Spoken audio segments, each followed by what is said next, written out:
Bonjour, vous écoutez Ma vie en main, le podcast qui vous veut du bien. Je m'appelle Roxane et je partage avec vous des conseils pour simplifier votre vie et vous faire revenir à l'essentiel. Du désencombrement de votre habitat en passant par vos habitudes de consommation, je souhaite que vous retrouviez du sens en vous concentrant sur ce qui compte réellement pour vous.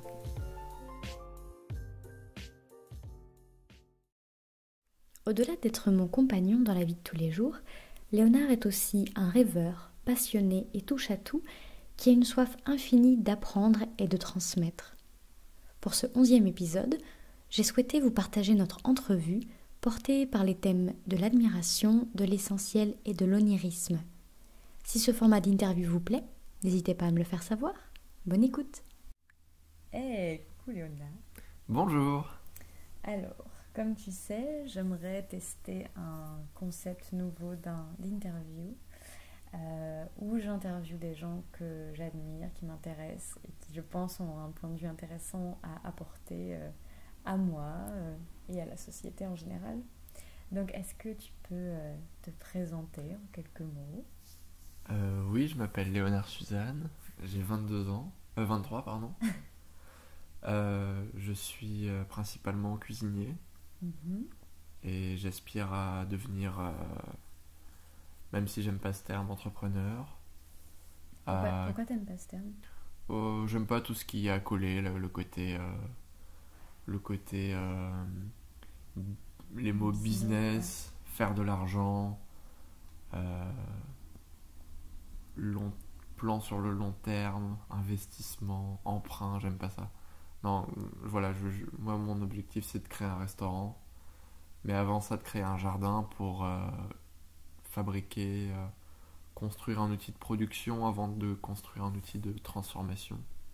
Okay. Et ainsi essayer d'éviter au maximum tout ce que j'ai cité au préalable, les investissements lourds, les emprunts, les business plans, mais monter quelque chose de très organique dans la forme en fait. Ok. Quelque chose qui va évoluer comme un être vivant, vraiment. Ok. Et du coup, comment tu te définirais en quelques mots ? J'essaie de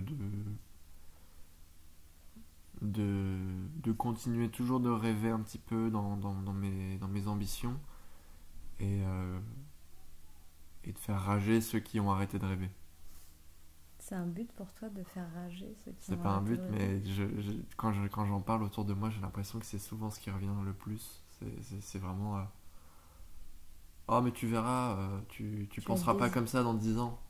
Tu vas être désillusionné. Et on me disait ça déjà il y a 5-6 ans, donc c'est cool, je pense que je suis sur la bonne voie puisque je pense encore comme il y a 5-6 ans. Enfin, en tout cas, je rêve encore comme il y a 5-6 ans. Et t'as l'impression d'être un peu seul à penser comme tu penses ? Non, avec le temps, on arrive à s'en... Enfin, on arrive. Il arrive qu'on s'entoure et que ce qui nous entoure reste sans vraiment qu'on le calcule, et ça, c'est très satisfaisant et ça montre qu'on a raison de s'y tenir, quoi, de conserver cette part de rêve, parce que quelque part quand on passe son temps à y croire et à y penser, il y a une part de notre force qui va là-dedans et qui le concrétise sans vraiment qu'on fasse. Oui, s'y attarde. Voilà, c'est ça. Et tu parles de ça tant personnellement que professionnellement ? Oui, tout à fait, ouais. Je vois des signes de concrétisation de ces rêves. Déjà. De plus en plus, là, avec les années qui avancent, sans que j'ai jamais fait de campagne de recrutement ou que j'ai fait de discours à rallonge auprès de qui que ce soit. C'est juste en parlant de mon projet auprès de certaines personnes. Oui, sans convaincre. Et je retrouve des échos depuis quelques mois, quelques années, et ça me conforte dans l'idée qu'il faut encore en parler, qu'il faut encore rêver, et ça viendra, c'est sûr. Je sais où je vais, mais je sais pas comment, et c'est cool. Donc tu dirais quand même que tu as un certain objectif ? Oui. Qui est par exemple professionnellement parlant ? Voilà, créer un jardin, puis créer un restaurant, en vivre, faire de la très très belle nourriture, pour des bourses plus ou moins quand même J'aimerais que ce soit accessible. Et voilà, l'autofinancement, le fait de faire grandir ça de manière très douce, ça va permettre de limiter les prix les prix demandés. Donc de dépendre que ta production définisse ce que tu vas servir dans ton restaurant. Oui, c'est ça. Du coup, t'as jamais de... Tu es tout à fait capable de maintenir un coût matière très bas et d'organiser ton travail pour que ton coût de personnel, même si ce sera pas vraiment le terme, vu que je voudrais que tout le monde soit... En fait, c'est un peu de la propagande cette interview. Euh, pour que tout le monde soit... Je voudrais pas de salariat en fait, je voudrais que tout le monde soit ou associé ou en... hiérarchiquement au même niveau. Ouais, voilà, c'est ça. Une hiérarchie horizontale, énormément de responsabilités pour tout le monde. Tout le monde a... C'est une entreprise socialiste que je veux faire, quoi. Je vois que tu as un peu du mal avec le leadership Ouais, en tant que tel, parce que tu te justifies en... disons que on peut tout à fait écouter quelqu'un en ayant aussi son mot à dire et que cette personne nous écoute. Et je vois pas en quoi ça se passerait moins bien. Ok. Et est-ce que Allez, là tu parles d'un projet à long terme, disons une sorte de toile de fond que Oui, tu voilà, un c'est peu ça. peinte. C'est vraiment un marathon. Et tu as un projet professionnel un projet professionnel actuel Là, qui t'aide à aller actuellement j'ai vers la ça. chance de travailler dans un très bon ramen à Bruxelles que je fréquente depuis plusieurs années. Et voilà, j'ai enfin sauté le pas d'y travailler. Et c'est très intéressant. Voilà, pour moi, le ramen, c'est un peu c'est un peu c'est à la junk food ce que le sushi est à la cuisine raffinée gastronomique. C'est-à-dire que c'est quelque chose de très simple, du bouillon, des nouilles et un topping, mais qui demande d'infini calibrage et un soin tout particulier pour avoir quelque chose de bon. Et le sushi, c'est pareil. C'est très simple en apparence, c'est du riz, du poisson et du sel. Et il faut voilà, des années, des décennies d'expérience pour faire un sushi digne de ce nom. Donc là, je vois que tu parles de... Enfin, j'entends que tu parles de gastronomie ou de street food japonaise. Essentiellement, il y a quelque chose avec le Japon. Il y a un lien particulier avec le Japon. Oui, il y a une sorte d'histoire bateau d'adolescents qui découvrent les mangas et qui découvrent que les codes, la culture et par extension la gastronomie japonaise, ça déchire quand même pas mal. Et donc qui a décidé de s'y intéresser et qui a eu la chance d'y aller et qui aura peut-être la chance d'y retourner. Et entre-temps, la cuisine et donc les métiers de bouche sont devenus son métier, donc voilà. Et il y a quelque chose dans la culture japonaise qui te... Allez, c'est pas anodin, hein, mais mes questions vont peu à peu tourner vers le côté essentialiste, etc. Tu vas voir, mais il y a quelque chose dans la culture japonaise au-delà de la gastronomie, qui t'attire. Ah oui, oui. Qu'est-ce qui... Les japonaises, dans la culture japonaise, enfin je l'ai lu nulle part, mais c'est ce que je ressens. Déjà d'un point de vue de cuisinier, il y a deux choses qui me frappent. C'est le kodawari, qui veut dire perfection, répétition, obsession, et bien d'autres choses, et qui définissent un peu ce que font tous les cuisiniers japonais, comme Jiro Ono, qui fait des sushis depuis 80 ans, et qui est toujours pas... et qui pour lui, selon lui, n'est pas au sommet de son art, alors que c'est clairement le meilleur. Il a 97 ans cette année. Et tant d'autres cuisiniers spécialisés dans leur domaine qui font des choses fabuleuses. Et il y a le côté de la culture et du prendre une chose chez le voisin et la raffiner à l'extrême. Le sushi, c'est le parfait exemple. À l'origine, le sushi, c'est une façon de conserver le poisson en Chine dans le riz et le sel, le riz cru et le sel. Et après des centaines d'années, c'est devenu l'edomai sushi, donc une tranche de poisson maturée plusieurs jours, salée d'une certaine manière, formée sur une boule de riz qui a été cuite d'une certaine manière, assaisonnée d'une certaine manière avec du sel et du vinaigre. Et voilà, ce qui était une technique de conservation il y a 4 ou 6 siècles, maintenant c'est un des mets les plus raffinés, et quand on s'y intéresse, on se rend compte que ça raconte beaucoup, beaucoup plus que ce que certaines chaînes nous laissent entendre. Donc c'est ce côté ouverture et tradition, j'imagine, qui te... Le côté Si je devais résumer. technicien, c'est une raffinerie du savoir-vivre, le Japon. Et est-ce que dans ta vie de tous les jours, enfin plutôt à quoi ressemble une journée type chez toi? Est-ce qu'il y a des choses comme ça de cette culture qui sont incluses dans ton quotidien? De la culture plus généralement asiatique, il y a le rituel du thé, Mhm. que je consomme pluriquotidiennement depuis des années. Depuis au moins 5 ans minimum maintenant. Le thé en vrac, évidemment. Hmm. Tiens, je fais une petite pub. En ce moment, je découvre la boutique L'Heure Bleue à Bruxelles, qui est une excellente boutique de thé, essentiellement chinois.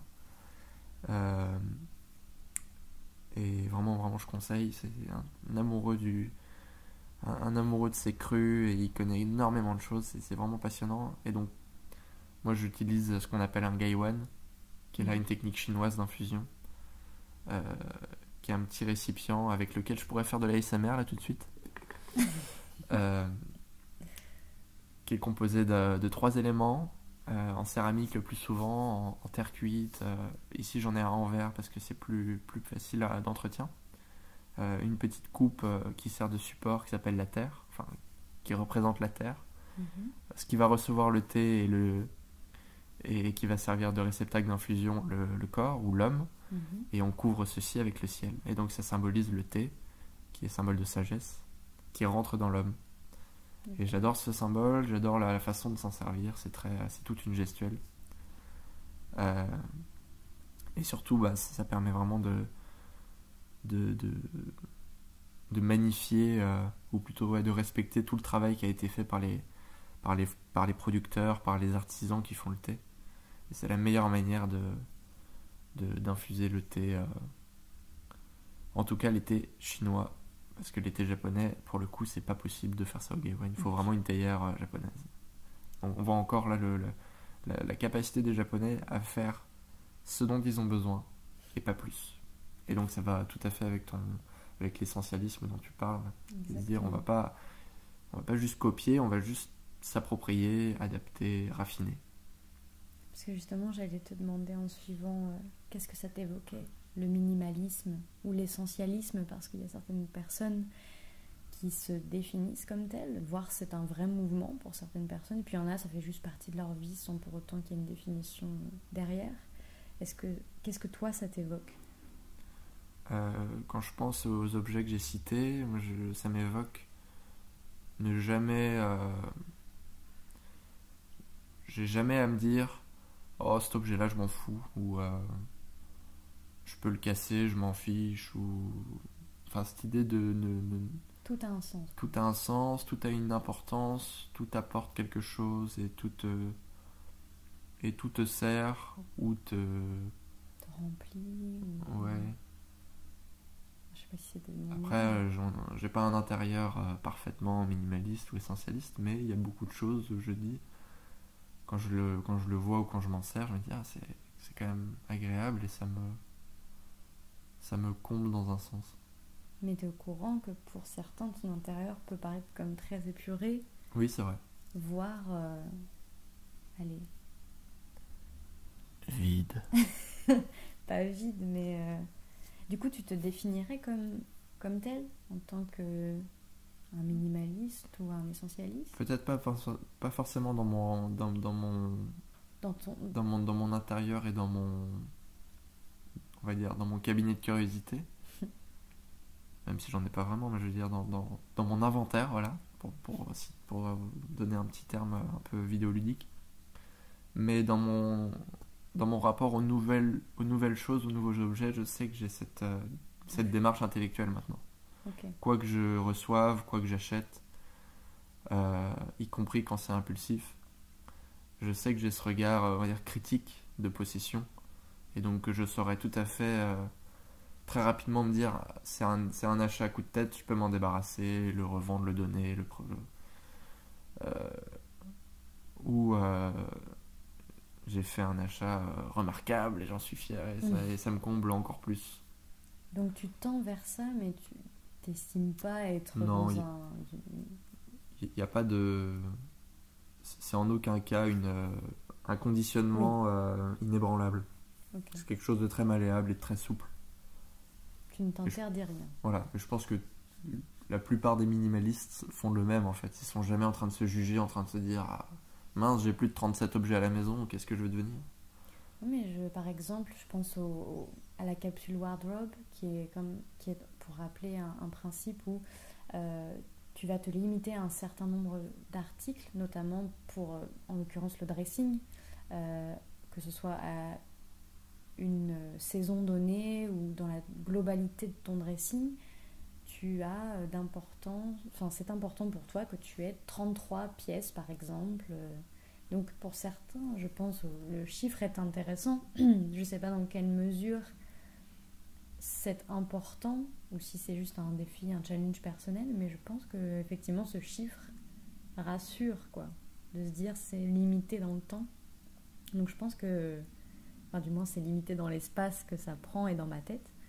Euh, mais pour toi c'est pas quelque chose qui conditionne quoi, Non, pas qui vraiment. cloisonne. En tout cas, peut-être que si je le quantifiais, je me dirais ah ben j'arrive à peu près à ce chiffre et ça me convient et j'essaierais ou Le de temps, le ouais. conserver ou de le limiter encore davantage. Mais en l'occurrence, c'est plus du ressenti. Je me dis Oui, ah ça je le porte et je suis plutôt sur la bonne voie à ce niveau-là. Euh, tu testes quoi. Même si récemment j'ai un peu, je me suis un peu dit ah tiens ça j'adore ça, je le prends, je le prends, je le prends voilà, on verra bien. Mais voilà l'avantage de cette, enfin, l'avantage, acheter ma méthode. Euh, ce qui est agréable avec ce mode de pensée, c'est que ben tu peux vraiment, je pense qu'on élimine la fierté liée à l'achat. Enfin, la fierté dans le mauvais sens du terme. On se dit pas ah non je l'ai acheté, je peux Dans, quand même pas le revendre ou le donner, je vais avoir l'air con. oui, dans le C'est sens. juste un objet et on y applique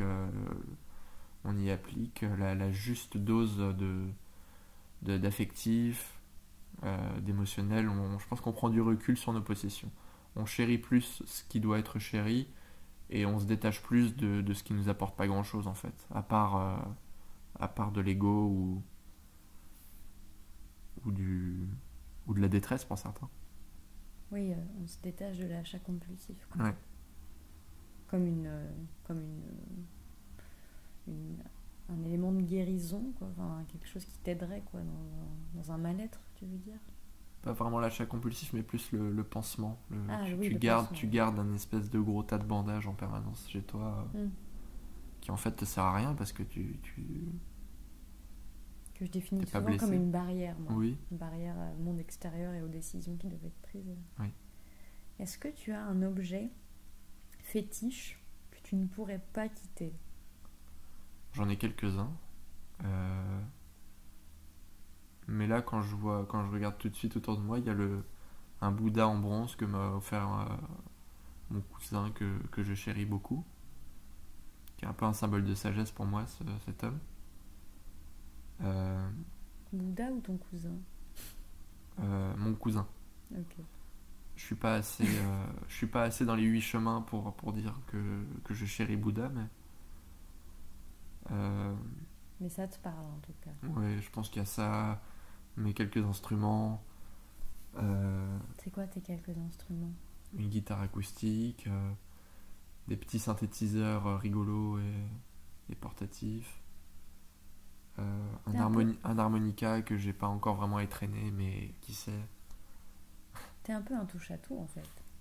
Oui, oui, oui. Oui. Je suis touche à tout, mais j'ai la fâcheuse Mais habitude reste de. à rien. Ouais, voilà, c'est ça. Non, je sais pas, je me C'est permets. ça. Il y a que quelques. Je me permets depuis quelques années de justement plus tester des choses qui coûtent plus ou moins d'argent. Ouais.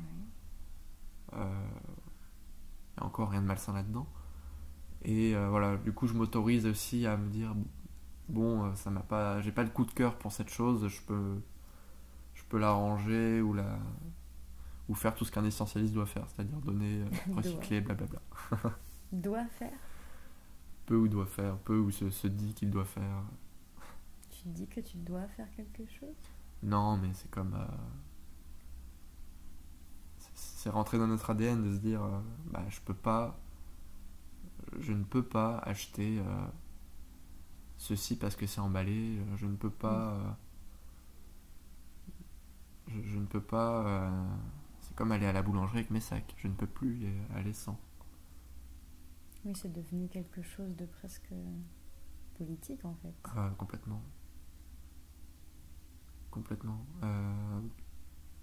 On a la chance d'être dans une génération qui, j'ai envie de dire, qui politise sainement, c'est-à-dire qui rend à la politique son côté, son côté humain en fait. Les affaires de la cité, hein, là c'est plus les affaires de la cité, c'est les affaires de la planète. C'est-à-dire, on doit tous participer aux affaires de la cité. Et par définition, consommer moins, consommer mieux, c'est participer aux affaires de la planète, de la cité, etc. Mhm. Donc, pour moi, ça c'est très très sain comme façon de se politiser. De conscientiser. Ouais, de conscientiser son environnement, son impact, notre impact sur celui-ci. Et encore qu'il est extrêmement biaisé et flou. Parce que quand on se dit, c'est cool, on sort seulement un sac de déchets papier par mois, bah, c'est juste, on va dire, 4 fois moins que la moyenne, et encore, peut-être pas, mais c'est encore très flou. Mm. C'est peut-être pas du tout suffisant comme. Et encore, voilà, certains qui disent, regardez mon pot de déchets depuis un an en famille à 4, ça me fait bien rire ça. Tu Mais, parles de Jérémy Pichon notamment, la famille zéro déchet. ou d'autres qui exposent leur petite boîte de déchets qu'ils ont depuis un an, mais Qu'est-ce que ça t'évoque? je sais pas. Enfin, qu'est-ce que ça fait en... Je sais pas, c'est un mélange pas de mépris, mais de bon.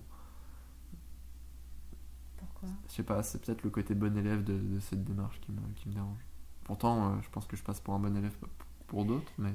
En fait, je reprends par exemple Jérémy Pichon en l'occurrence parce que c'est lui qui donc a écrit La famille zéro déchet, qui est un livre assez connu, qui est un peu un des instigateurs, en tout cas en France, francophonie, du mouvement zéro déchet avec Bea Johnson, qui elle aussi a cette petite jarre en verre avec ses déchets d'il y a un an ou qui sait regroupés.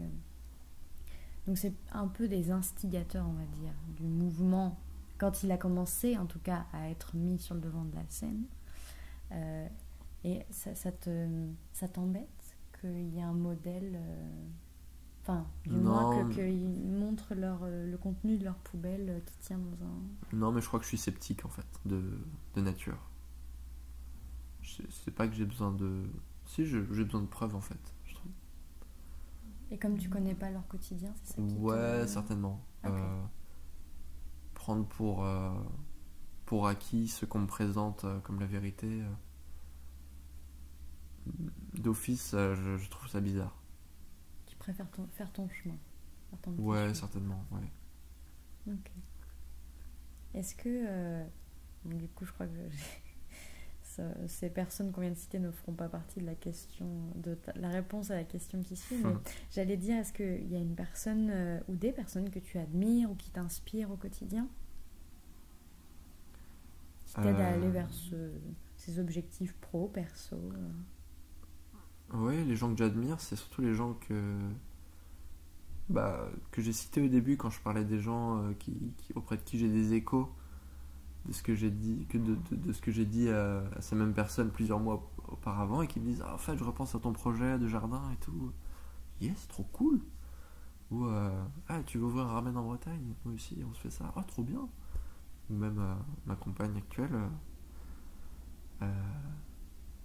qui je sais pas si j'aurais été aussi habité par ce mode de vie si je n'avais pas été avec elle.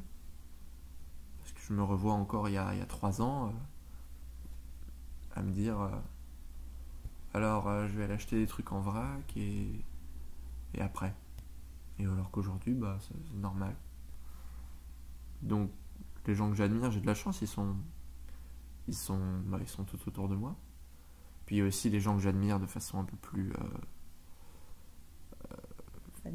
fanatique. Bon, il y a quelques musiciens, il y a quelques cuisiniers, quelques artistes, quelques penseurs, quelques conférenciers. Euh, mais non, c'est bien parce que c'est des choses très, très palpables et accessibles. Oui, il y a pas un... Ils sont chacun dans leur domaine inspirant. Oui, toi, voilà. Ok. Et par rapport à eux ou par rapport à toi, t'en détachant, tu as un rêve ou un objectif, quelque chose à part ce projet de jardin, il y a quelque chose que tu avoues ou pas vraiment, sur lequel tu sais mettre des mots ou pas vraiment, que tu aimerais bien accomplir. Un rêve, quoi, même un objectif, un but. Euh, à côté de créer ce jardin, ce restaurant, ou avant, ce serait déjà ouvrir un ramen en Bretagne, Ok. aller au Japon en stop,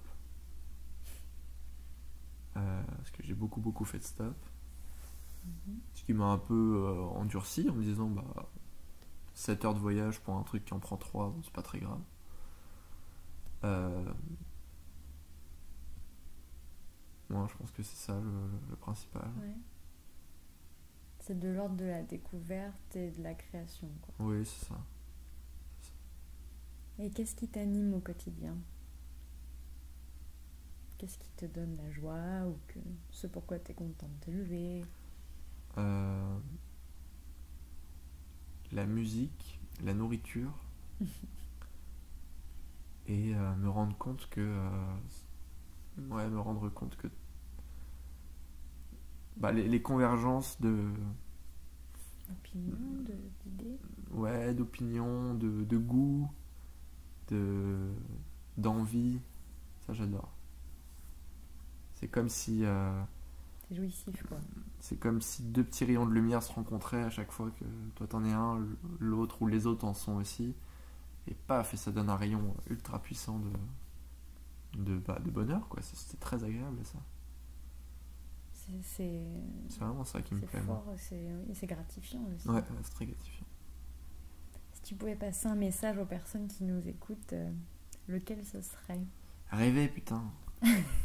Non, c'est vrai, c'est fatigant quand même. Très important. Depuis que j'ai 15 ans, j'entends tout le temps. Allez, j'entends. J'ai pas cessé d'entendre des gens plus ou moins âgés, hein, qui peuvent avoir entre 20 et 35 ans, qui disent oh, tu verras, j'ai abandonné ou j'ai plus de rêve. Bon, comme j'ai dit, hein, pour l'instant je tiens la barre, j'ai l'impression de continuer d'avoir ce grand sourire un peu bêta quand les gens me le disent, mais battez-vous, quoi. Ça te fait de la peine? Ça me fait pas de peine parce que je me dis que ces gens sont pas irrécupérables, ils sont pas non plus tombés dans c'est pas la déprime, mais il y a une sorte de désillusion, ouais, qui est obligatoire avec ouais, ça, j'y crois pas du tout, ça. Et justement, s'il y a un truc que nous apprennent bien nos amis japonais dans leur dans la culture manga, c'est que on peut encore il faut rêver, quoi. Bon, s'ils continuent de le faire, c'est que les gens ont un peu de mal à rêver et qu'il faut vraiment les aider. Je pense qu'on peut suivre un peu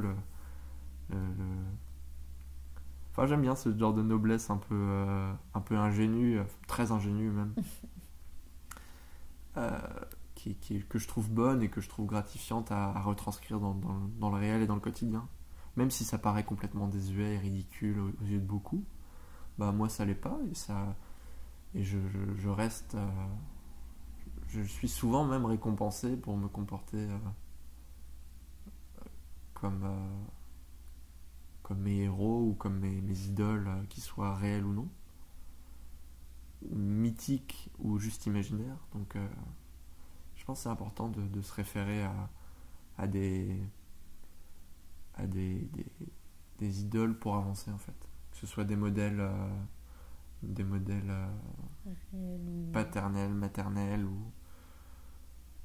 ou des légendes, etc. Et plonger vraiment au cœur des choses, des choses qui animent et des auteurs et leurs personnages. Donc pour toi, quand on rêve plus, c'est la fin de la Oui, vie, et puis il y a plein de philosophes qui disent ça. De toute façon, le rêve, c'est un mouvement également. Et si tu arrêtes de rêver, si tu arrêtes de bouger à l'intérieur, si ton inconscient arrête de bouger quand tu dors, qu'est-ce que c'est quand tu dors pas? Et même, je rêve plus éveillé qu'endormi, donc c'est d'autant plus vrai. Ok, donc rêver. Ah ouais, à fond. Rêver putain. Rêver. Très bon. Putain. Merci Léonard. Merci Roxane. Merci d'avoir écouté Ma vie en main. Vous retrouverez les informations relatives au podcast dans la description. Si cet épisode vous a plu, je vous invite à le partager, à vous abonner via votre plateforme de podcast préférée et à lui attribuer une note maximale. Ma vie en main, c'est un épisode les lundis toutes les 2 semaines. Et en attendant, vous pouvez retrouver davantage de conseils sur ma chaîne YouTube, Roxane Delpy, DELPY, mais également sur mon site, roxanedelpy.com, et sur mes réseaux Facebook et Instagram sous le nom de Ma vie en main. Je vous retrouve très bientôt dans un nouvel épisode, et d'ici là, prenez soin de vous, c'est le plus important.